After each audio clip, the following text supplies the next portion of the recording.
आपको बताएं कि इलेक्शन कमीशन ने रजिस्टर्ड सियासी जमातों की नई फहरिस्त जारी कर दी है।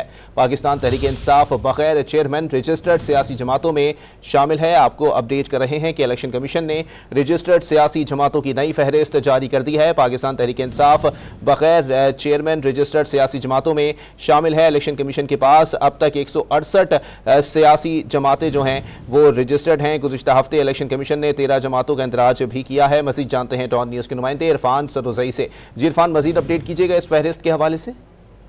जी, इलेक्शन कमीशन में इस वक्त 166 जमातें रजिस्टर्ड हैं और ये इलेक्शन कमीशन के तर्जुमान ने ताज़ा जो दादोशुमार रिलीज किए हैं उसके मुताबिक इस फहरिस्त में अभी 166 जमातें मौजूद हैं। इससे कबल इलेक्शन कमीशन ने 13 जमातों को जो इंटर पार्टी इंतखाबात है वो न करवाने पे फहरिस्त से खारिज कर दिया था, जबकि इस फहरिस्त में पाकिस्तान तहरीक इंसाफ शामिल है। और उस खास बात यह है कि पाकिस्तान तहरीक इंसाफ के आगे चेयरमैन का नाम दर्ज नहीं है, चूंकि जो बानी चेयरमैन है वो अब इस ओहदे के ऊपर नहीं है। वो अपनी जगह उन्होंने बैरिस्टर गौहर को नामजद किया था, जबकि जो इंटर पार्टी इंतखाबात हुए जिसमें बैरिस्टर गौहर मुंतखब हुए थे उसे सुप्रीम कोर्ट ने कलअदम करार दे दिया था। तो इलेक्शन कमीशन ने जो पाकिस्तान तहरीक इंसाफ का जो चेयरमैन का खाना है वो खाली रखा है।